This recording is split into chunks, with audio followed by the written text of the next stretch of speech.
Yeah. What's going on, ladies and gentlemen? Welcome to the Sav Show. My name is Savilian.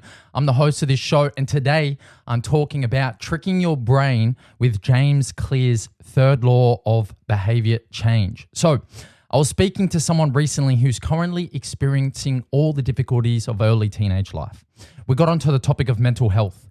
One thing that this person is experiencing in particular difficulty is getting out of the comforts of bed to go to school, right? I know this feeling very well. I battled severe depression throughout the majority of my early and mid-20s that kept me bedridden for large chunks of the day. It was debilitating. I struggled to find work. I flopped in and out of relationships. My friendships were lacking substance, and my self-confidence was at all-time lows. It simply didn't exist. The battle was real and raged for the most part of my early 30s when I finally discovered some weapons to help me fight back. One of the concepts I've learned about around this time when I was starting to rebuild my confidence came from James Clear's book, Atomic Habits. This example came under the third law of behavior change, which is make it easy. This law emphasizes the importance of reducing friction to perform a habit, making it easier to adopt and stick to new behaviors. The example he gives in the book was based around the habit of wanting to exercise in the morning. So the goal shouldn't be exercise in the morning. That's daunting. Instead, break it down into smaller, easier to digest tasks that can be simply executed in order to activate the dopamine release with successful completion of a task and potentially build momentum. The goal should be, instead, wake up and put on exercise clothes. You don't have to wake up and go to the gym. You don't have to stretch. You don't have to complete a full workout. You just have to put on the clothes.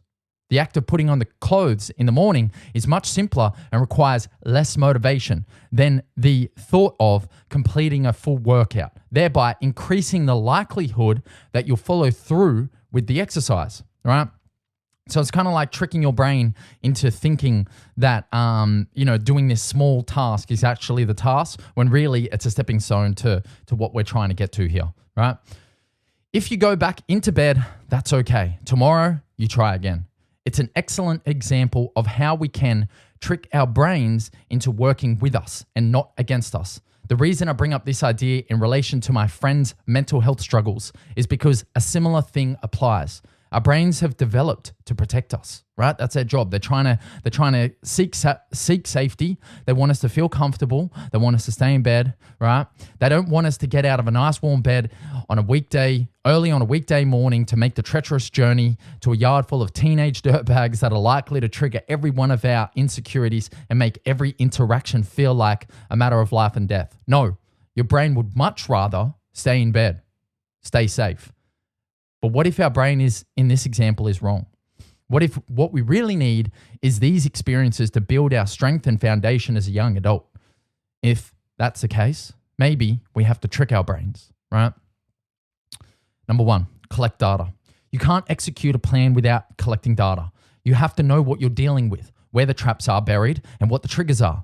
In an unreleased podcast I did recently with mental health coach Nadia, which actually is currently out now. I put it out last week. I'll link it below. Nadia is a mental health and performance coach, and she talked about conversing with yourself in order to learn about yourself. The best way to do that, in my opinion, is journaling. Learn about yourself, collect data. What are your triggers? What are your values, fears, passions, dreams, non-negotiables, and flaws? Collect data, use journaling to learn about yourself so that you have a springboard, a foundation, something to work from. Number two, pick a target. It's best to start small. Sift through the data and identify something that needs to change, something you know you can action immediately. You want to build momentum. What do people continue to call you out on? What do you get in trouble for? What is holding you back? What's one tangible thing you need to address? Pick one goal, fear, behavior, reaction, habit, ritual, or dream that can be changed or actioned. Number three, deploy the trick. All right, now it's time. Find a way to do the old switcheroo on yourself. Your brain needs to feel rewarded for doing the thing it doesn't want to do until it believes that that thing is what it is meant to do, right? You're going to have to play the long game here. Returning to the example earlier of my friend, okay, so you don't want to get up and go to school? That's fine. Don't. Instead, when your alarm goes off, simply get up, walk to the bottom of the stairs. If you still want to go to bed after that, you can. But at least you've achieved something. We can build from that. Some examples, right? If you have low-level anxiety in the morning, don't sleep with your phone. Put it on a desk or outside the room. You want to build resilience? Look to do one more. Push-up, recording, edit, run, sales call, etc. Struggling to read? Habit stack audiobooks with walking. I've done this a lot. Works perfectly. Not being present enough? Close your eyes. Take a deep breath in and slowly exhale while you open your eyes. It's a really nice way to kind of sense yourself and kind of dig back into the present moment. And I do this quite frequently, actually. If I feel like I'm a little bit antsy or my head is all over the place, I will exhale as I close my eyes. And then as I I'll inhale slowly through my nose as I close my eyes. And then as I exhale slowly through my mouth, I gently open my eyes and I try to see the world again through like fresh eyes. So, and it's this kind of like rebirth moment that I use sometimes to bring myself back into the present moment.